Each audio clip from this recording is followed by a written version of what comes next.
আমার আব্বা চরমনার কুতুবুল আলম সৈয়দ ফজলুল করিম রহমতুল্লাহ আলাইহির মুরিদ ছিল। আল্লাহর কুতুবের কাছে মুরিদ হওয়ার পরে হুজুরকে ডাক দিয়ে বলছিলেন, আব্বা হুজুর আমার জন্য একটু দোয়া করেন, সন্তানাদি হয় না, 5 বছর বিবাহ করছি। আল্লাহর ওলি বললেন, যাও দোয়া করলাম, সন্তান আল্লাহ দান করুক। দেওয়ার মালিক কে? দোয়ার মালিক হুজুর। দেওয়ার মালিক কে? না বাবাই দিব, বাবাই দিত। বাবার কাছে গিয়া চাই, বাবা সন্তান দাও। আমার আব্বা গত ডিসেম্বরে, যে গত মাস গেল 24শে ডিসেম্বরের 1 ডিসেম্বর দিবাগত রাত্রে বিদায় হয়। আমার আব্বা বলে, হুজুরের কাছে দোয়া চাইলাম, হুজুরকে বললাম ছেলে হইলে দোয়া কইরেন, আলেম যেন বানাবার তৌফিক দান করে। ওই প্রথম সন্তান আল্লাহ আমাকে কবুল করেছে। আল্লাহ তো আলেম কবুল করেছেন। আজকে কুতুবুল আলম ফজলুল করিম আর নাই, কিন্তু আজও পর্যন্ত যেখানে যাই কুতুবুল আলমের কথা স্মরণ হয়। বাজার নাম স্মরণ হইলে আর মন মানায় রাখতে পারি না। আল্লাহর কুতুবের দোয়া অনুযায়ী আল্লাহ এমন কবুল করেছেন, আমার ভাই বোন প্রায় 11 জন আল্লাহ কবুল করছে। 9টা ভাই 2টা বোন, 6 জন হাফেজ মাওলানা মুফতি হয়ে গেছে। বাজান আল্লাহর ওলি চিনো না, আল্লাহর ওলিরা কিছু পারে না, তবে দোয়া করতে জানে। قل إن كنتم تحبون الله فاتبعوني يحببكم الله ويغفر لكم ذنوبكم والله غفور رحيم। আল্লাহ রাব্বুল আলামিন বলেন, হে নবী আপনার উম্মতদেরকে বলে দেন, তারা যদি আমি আল্লাহর ভালোবাসা পাইতে চায়, তারা যেন আপনার নবীর অনুকরণ করে। কার অনুসরণ? আল্লাহর নবীর অনুকরণ। আল্লাহ বলেন, যদি আপনার হাবিবের অনুকরণ করতে পারেন, তাহলে তারা আমি আল্লাহর ভালোবাসা পাবে। মা আতাকুমুর রাসূলু ফাখুযুহু ওয়া মা নাহাকুম আনহু ফান্তাহু। আল্লাহর নবী বলেন, ও আমার উম্মত, আমি যা নিয়ে আসছি তা আঁকড়াইয়া ধরো। নবী যা নিয়ে আসছেন তা কি করা লাগবে? আঁকড়াইয়া ধরো। আমি নবী যেই সমস্ত জিনিস থেকে বিরত থাকতে বলছি, ওই সমস্ত জিনিস তোমরা পরিহার করো। কে বলেছেন? নবীর উম্মত যদি হও, নবীর কথা মানা লাগবে না? আরো জোরে বলেন। বাবা, কিছু নরম জায়গা আছে, ওই নরম জায়গাগুলা খুব সাবধানে চলতে হয়। বাজান আল্লাহর ওলিদের সাথে বেয়াদবি কইরা কেউ কিন্তু জমিনেই পায় নাই। নরম জায়গা আছে। বৃষ্টির সময় প্যাক কাদা রাস্তায় হয় না? জোরে বলে না? হয়। দৌড় দিয়ে হাঁটা যায়, আস্তে আস্তে সাবধানতা অবলম্বন কইরা যাইতে হয়। যদি পিছল খায়, তাড়াহুড়া করতে যাইয়া হাত পাও ভাঙ্গিয়া পঙ্গু হইয়া ঘরে পইরা থাকার সম্ভাবনা আছে। বাংলার জমিনে কিছু নরম জায়গা আছে, কিছু খাস আল্লাহর পাগলেরা জমিনের মধ্যে আছে। ওই নরম জায়গাগুলার সাথে কিন্তু সাবধানে চলতে হয়। বেয়াদবি কইরো না। যদি বেয়াদবি করো, লুলা হইয়া দুনিয়ায় নয় জাহান্নামে থাকা লাগবে। দুনিয়ার মধ্যে পালাখানা আছে না নাই? শয়তানদের জন্য, বেয়াদবদের জন্য জেলখানা আছে না নাই? আমার মালিকও কিন্তু আখিরাতে আল্লাহর পাগলদের জন্য বালাখানা জান্নাত রাখছেন। আর ওই শয়তান পঙ্গুদের জন্য আমার মালিক কিন্তু হাসপাতাল জাহান্নাম রাখছে। এই জন্য বাবা হাতে নয় পায়ে ধরে বইলা যাই রে বাবা, নরম জায়গাগুলা সাবধানে চইল। তুমি জানো না বহু দূর থেকে সফর কইরে আসছি রে বাবা। হুজুর যখন শায়েকের কথা বললেন আমি আর না করতে পারি নাই। কেন আসছি? শুধু দোয়ার জন্য। বলেন কিসের জন্য? কারণ কিছু নরম জায়গা আছে, ওই নরম জায়গার থেকে যখন ডাক আসে বেয়াদবি করা যায় না। আর তোমার বাড়ির গাটার মধ্যে শায়েক আসতেছে, পীর সাহেব আসতেছেন, চরমনের আল্লাহর জিন্দা ওলি, বাংলার জমিনের জিন্দা শাহজালাল আসবে। তুমি এখনো কিভাবে রাস্তায় বসাম, কিভাবে বাজারে বসাম, কিভাবে ঘরে বসে রইছো, এটা আমার বুঝে আসে না। এই জন্য আমার বাবারা তো বলতেছিলাম, আল্লাহ রাব্বুল আলামিন বলেন নবীর অনুসরণ অনুকরণ করো। আমি আল্লাহর ভালোবাসা যদি পাইতে চাও, কার ভালোবাসা? আল্লাহর ভালোবাসা দরকার আছে না নাই? মোহাব্বত জীবনে বহুত কিছুর সাথেই করছেন, কিন্তু অনেক মানুষের সাথে ভালোবাসা করছেন, ভালোবাসা শেষ পর্যন্ত টিকে নাই। স্বার্থ নষ্ট হয়ে গেছে, সম্পর্ক সেট আপ হয়ে গেছে, কথা কয় না। কিন্তু আমার মালিক, তোমার মালিক আমাদের আল্লাহ, এই মালিকের মহাব্বত করো, কোনোদিন এই মহাব্বতে বাটা পড়বে না। বাজান তুমি আর আমি নবীর জমানায় কিন্তু আসি নাই। নবীর জমানায় যারা আসছে তাদের জীবন বড় ধন্য বানাইয়া ফেলছে। খলিফাতুল মুসলিমিন আবু বকর সিদ্দিক, ওসমান গনি, হযরত ওমর রাদিয়াল্লাহু তাআলা আনহু, হযরত আলী রাদিয়াল্লাহু তাআলা আনহু, তারা নবীর জমানায় আসছে, নবীর জমানায় জন্মাইছে, নবীর কদমে কদমে চলছে, নবীর সঙ্গে থাকছে, নবীর সঙ্গে উঠা বসা করছে, কইরা কইরা তাদের জীবন তারা ধন্য বানাইছে, কথা কয় না। শুধু ধন্য, কেমন ধন্য বানাইছে? তারা নবীর সঙ্গে জান্নাতে থাকবে। তারা কার সঙ্গে জান্নাতে থাকবে? বাজার নবীর সঙ্গে জান্নাতে থাকবে। কিন্তু তুমি আর আমি তো নবীর জমানায় আসি নাই।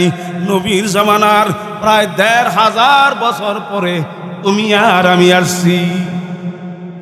নবীর জমানার বহু দূর, নবীর জমানা থেকে বহু দূরে, ১৫০০ বছর পরে আসছি। কিন্তু নবী আমার তোমার জন্য সুসংবাদ শোনায় গেছে। মন খারাপ কইনো না, দুর্বলতা রাখার কোনো সুযোগ নাই। যেমন দারুল দেওবন্দ মাদ্রাসার একজন মুরব্বী ছিলেন ইমাম, আল্লাহু আকবার, শাইখুল হাদিস মাওলানা ইউনুস রাহিমাহুল্লাহু তাআলা। তিনি জীবনে কোনোদিন বিবাহ করে নাই। অনেক সময় জিজ্ঞাসা করতো, হুজুর আপনি কি বিবাহ করবেন না? বলে না না না, তোমরা জানো না আমার ইমাম, ওই যে ইমাম বুখারী মুহাম্মদ ইবনে ইসমাইল ইবনে বুখারী রহমাতুল্লাহি আলাইহি বুখারী শরীফ লিখে গেলেন, আমার তো ইউনুসের বুখারী শরীফের সঙ্গে বিবাহ হয়ে গেছে। এই নবীর প্রেম কারে কয়? নবীর ভালোবাসা কাকে বলে? বাবা একটু বুঝার চেষ্টা করো। কেমন বুখারীর সঙ্গে বলে বিবাহ হয়ে গেছে? সেই বুখারী শরীফ ইমাম বুখারী রহমাতুল্লাহ আলাইহি লিখেছেন, নবীর রওজার পারে বইসা বইসা লিখছে, নবীকে জিজ্ঞাসা কইরা কইরা বুখারী লিখছে। আল্লাহু আকবার, আল্লাহু আকবার। ইউনুস রহমাতুল্লাহি আলাইহি তিনি প্রায় সময় একটা ঘটনা বয়ান করতেন। প্রায় সময় বলতেন, এ বাহাদুরপুরের ইমানদার, বাহাদুরপুরের নবী প্রেমিকারা, নবীর উম্মতেরা শোনো, দেওবন্দ এলাকার একজন সাধারণ মানুষ, কৃষক মানুষ, মূর্খ মানুষ, বোকা মানুষ, কিন্তু বড় আল্লাহওয়ালা, বড় নবীর আশিক। তিনি একদিন ইউনুস রহমাতুল্লাহ আলাইহির কাছে এসে বলে, হুজুর আমি স্বপ্নে দেখতেছি, ঘুমাইয়া আছি, স্বপ্নে দেখতেছি, স্বপ্নের ভিতরে শুনতেছি কে যেন ডাকতেছে, অমুক জায়গার মধ্যে নবী আসছে, দেখা করার জন্য যাও, নবীকে দেখা জান্নাত ওয়াজিব করে নাও, নবীর সঙ্গে মুসাফা কইরা আসো। হুজুর আমি স্বপ্নের মধ্যে শুই না, স্বপ্নেই দৌড়াইতেছি, রাস্তা দিয়া যাই, পাগলের মতো হইয়া যায়, নবী যদি চইলা যায়, যাইয়া রাস্তার মধ্যে দৌড়াইতেছি নবীর সঙ্গে দেখা করার জন্য। রাস্তার মধ্যে দেখি একজন মুরব্বী বুড়া মানুষ, পিছন দিক থেকে দেখি লাঠিও মনে হয় হাতে আছে, লাঠির ভিতরে ভর কইরা কইরা তারপরে হাঁটতেছে, আস্তে কদমে কদমে হাঁটে, আস্তে আস্তে কদম দেয়, আস্তে আস্তে হাইটা যায়, রাস্তার ডান দিক দিয়ে হাইটা যায়। এমন সময় আমি সামনে দৌড়ে যাইয়া পিছন দিক দিয়ে চিনতে পারি নাই, সামনে যাইয়া দেখি দেওবন্দ মাদ্রাসার প্রতিষ্ঠাতা হুজ্জাতুল ইসলাম কাসেম নানুতুবি রহমাতুল্লাহ আলাইহি। আমি হযরতকে জিজ্ঞেস করলাম, হযরত জি কই যান, কোথায় যান? আপনিও কি নবীর সঙ্গে দেখা করতে যাননি হুজুর? হ্যাঁ আমিও নবীর সঙ্গে দেখা করতে যাই। বলে তুমি জানছো কিভাবে? বলে আমি স্বপ্নে শুনতেছি কে যেন ডাকতেছে, জাগার নাম বইলা দিছে, নবী আসছে, দেখা করতে যাও, যদি মন চায় নবীর সঙ্গে একটু মুসাফা কইরা আস। আমি হুজুরকে বললাম, হুজুর যেইভাবে আপনি আস্তে ধীরে হাঁটতেছেন, এইভাবে হাইটা গেলে আপনি নবীকে হয়তো নাও পাইতে পারেন, একটু জলদি আসেন, জলদি আসেন, তাড়াতাড়ি হাঁটেন। হুজুর আমার কথা শোনে না, হুজুর হুজুরের ভাবেই হাঁটে। আমি দৌড়ে চলে গেলাম, আমি আর দাঁড়ায় থাকলাম না, আমি যাইয়া দেখি ওই জায়গার মধ্যে নবী একা আসে নাই, হযরতে আবু বকর আসছে, হযরতে ওমর আসছে, হযরতে উসমানে গনি আসছে, হযরতে শেরে খোদা আলী রাদিয়াল্লাহু তাআলা আনহু আসছে। যাইয়া দেখি তারা চেয়ারের মধ্যে বসা, দুই সাইডে দুইজন দুইজন করে চারজন, মাঝখানে একটা চেয়ারে আল্লাহর হাবিব বসা। মুসাফা করলাম, নবীর ডান পাশে একটা চেয়ার খালি দেখা যায়, আমাকে টান দিয়ে নবী ডান পাশের চেয়ারে বসাইয়া দিলে। এ নবীর প্রেমিকারা, ও নবীর উম্মতেরা, ভালো করে বুঝো। বলে হুজুর কথা বলতেছি, কথা শুনতেছি, এমন সময় দেখি হুজ্জাতুল ইসলাম কাসেম নানুতুবি রহমাতুল্লাহ আলাইহি হাজির হইয়া গেলেন। ওই মজলিসের সবাই এত খুশি, যেই পরিমাণ খুশি হয়েছে আমার বেলায় তেমন খুশি হয় নাই। আমি ওই মজলিসের মধ্যে হযরতজি ঢুকার পরে, কাসেম নানুতুবি ঢুকার পরে নবীও মহা খুশি, আবু বকর খুশি, উসমান খুশি, আলী খুশি, ওমর খুশি, সবাই খুশি হইয়া গেলে। হযরতে কাসেম নানুতুবি রহমাতুল্লাহ আলাইহি মুসাফা করলে, মুসাফা কইরা আল্লাহর নবীর সঙ্গে মুসাফা করার পরে আল্লাহর নবী কাসেম নানুতুবিকে টান দিয়া নবীর সিনা বুকের সঙ্গে লাগায় নিলে।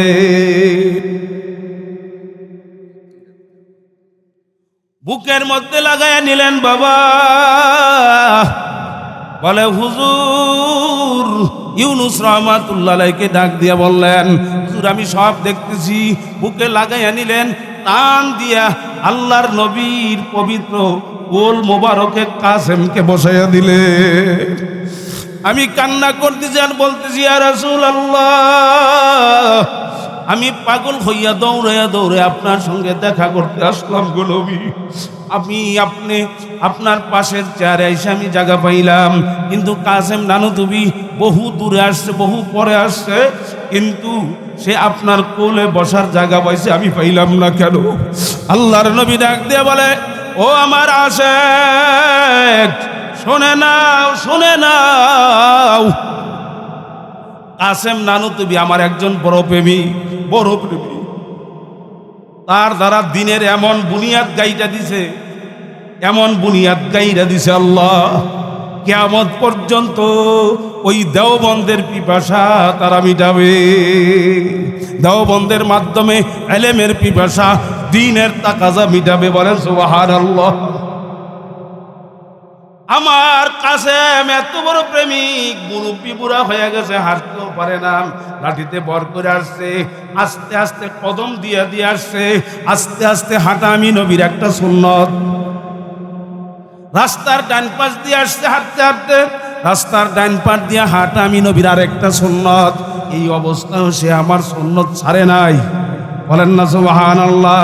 ও বাহাদুরপুরের ও নবী প্রেমিক আমার বাবারা, আমার মা বোনদেরকে বলবো, নবী বুঝিয়ে দিলেন কাসেম নানুতুবির মাধ্যমে, ও উম্মত তোমরা যত দূরেই থাকো, যত দূরেই থাকো, যত দূরেই থাকো, যদিও ১,৫০০ বছর পরে আসছো উম্মত, কোনো চিন্তা নাই, মন ঘাবড়াইও না, মন দুর্বল কইরো না। যত দূরেই থাকো, আমি নবীর সুন্নতের উপর যদি আমল করতে পারো, ওই আবু বকরের মতো, ওসমানের মতো, আলীর মতো, ওমর রাদিয়াল্লাহু তাআলার মতো, তারা যেমন আমি নবীর সঙ্গে জান্নাতে থাকবা, যদি আমার সুন্নাত আঁকড়াইয়া ধরে রাখতে পারো, তোমরাও আমি নবীর সঙ্গে জান্নাতে থাকবা। এ আল্লাহর বান্দারা, পর্দা আমার মা বোনেরা, নবীর প্রেম ভালোবাসা দরকার আছে না নাই?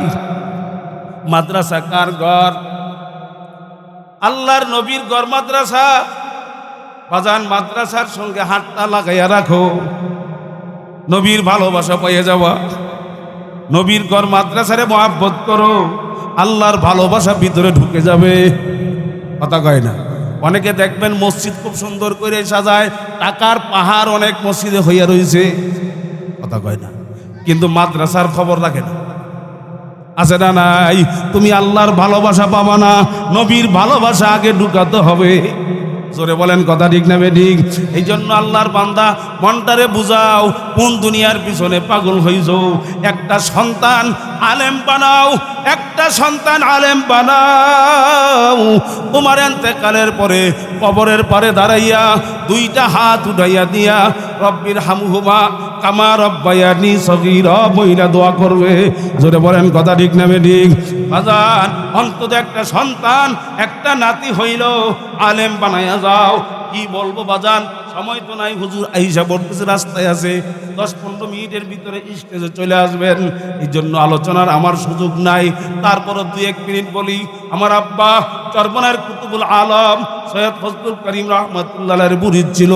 আল্লাহর কুতুবের কাছে মুরিদ হওয়ার পরে হুজুরকে ডাক দিয়ে বলছিলেন, আব্বা হুজুর আমার জন্য একটু দোয়া করেন, সন্তানাদি হয় না, 5 বছর বিবাহ করছি। আল্লাহর ওলি বললেন, যাও দোয়া করলাম, সন্তান আল্লাহ দান করুক। দেওয়ার মালিক কে? দোয়ার মালিক হুজুর, দেওয়ার মালিক কে না বাবাই? বাবাই দিব, বাবাই দিত। বাবার কাছে গিয়া চাই, বাবা সন্তান দাও। আমার আব্বা গত ডিসেম্বরে, যে গত মাস গেল 24শে ডিসেম্বরের 1 জানুয়ারি 1 ডিসেম্বর দিবাগত রাত্রে বিদায় হয়। আমার আব্বা বলে, হুজুরের কাছে দোয়া চাইলাম, হুজুরকে বললাম ছেলে হইলে দোয়া কইরেন, আলেম যেন বানাবার তৌফিক দান করে। ওই প্রথম সন্তান আল্লাহ আমাকে কবুল করেছে। আল্লাহ তো আলেম কবুল করেছেন। আজকে কুতুবুল আলম ফজলুল করিম আর নাই, কিন্তু আজও পর্যন্ত যেখানে যাই কুতুবুল আলমের কথা স্মরণ হয়। বাজার নাম স্মরণ হইলে আর মন মানায় রাখতে পারি না। আল্লাহর কুতুবের দোয়া অনুযায়ী আল্লাহ এমন কবুল করেছেন, এমন কবুল করেছেন, আমার ভাই বোন প্রায় 11 জন আল্লাহ কবুল করছে। 9টা ভাই 2টা বোন, 6 জন হাফেজ মাওলানা মুফতি হয়ে গেছে। বাজান আল্লাহর ওলি চিনো না, চিনো না। আল্লাহর ওলিরা কিছু পারে না, তবে দোয়া করতে জানে। ঠিক নি রে বাবা? তুমি তো চোখ বন্ধ করলে দুনিয়ার স্বপ্ন দেখো, আল্লাহর ওলিরা চোখ বন্ধ করলে আমার মাওলারে দেখে। কারে দেখে? জোরে কও, কারে দেখে? মুজাদ্দেদ আল বেসারি চোখ বন্ধ করতেন, আরশে আজিমে যাইতেন, আল্লাহর কোরআন লেখা সংরক্ষিত পড়তেন, মানুষের তকদির পড়তেন। আইয়ুব লাহুরির নাম দেখে, একজন বড় বুজুর্গ ছিলেন জমানার, তার নাম দেখে মৌত হবে কুবুরি মরণ, দোয়া করলেন, আল্লাহ ওই জমানার সর্দার ওলি বানায়া দিলেন দোয়ার বিনিময়ে। দোয়ার বড় পাওয়ার। আল্লাহর ওলির কাছে আমরা দোয়ার একটা ব্যবস্থা করতে চাই, কারা রাজি আতুরান? এমন অলির কাছে দোয়া চাবো, আল্লাহ কবুল করুক, আমিন বলে হাত নামান। হুজুর যেহেতু চলে আসতেছেন, এই জন্য আর কথা লম্বা করলাম না। 6 জন ভাই হাফেজ মাওলানা মুফতি হয়ে গেলাম এই চরমনার ফজলুল করিম কুতুবুল আলমের দোয়ার উসিলায়। আর 2 ভাই দিনের উপরে আছে, 8ম শ্রেণী পর্যন্ত আদায়তুন নুহু পড়ছে মাদ্রাসায়, পুরা আলেম হইতে পারে নাই। 2টা বোন, একজন আলেমা, আল্লাহ কবুল করেছেন। নায়েব আমির সাহেব যে আজকে যিনি শায়েখ আসবেন, উনি আমার এই ছোট বোনের বিবাহ পড়াইয়া দিছে। বাজান, এমন ফ্যামিলি পাওয়া বড় কঠিন। এই জমানার মধ্যে নিয়ত কইরা যাও, আল্লাহর ওলির কাছে দোয়া চাবো। আমরা নিজের একটা নাতি মাদ্রাসায় দিব, চরমনাইয়ের মাদ্রাসা মনে কইরো না, চরমনাই বলতে কোনো মাদ্রাসা নাই। একটা সন্তান দিব, একটা নাতি দেব, একটা ছেলে মাদ্রাসায় না দেব, এরকম ছাত্র দেওয়ার নিয়ত করতে পারি কারা? নারায়ে তাকবীর, নারায়ে তাকবীর। সোজা করেন, আল্লাহ দেখুক। আল্লাহ আমার ভাইগুলারে, আমার বাবাগুলারে মাদ্রাসার জন্য কবুল করে নাও, আমিন বলে হাত নামে আল্লাহু আকবার।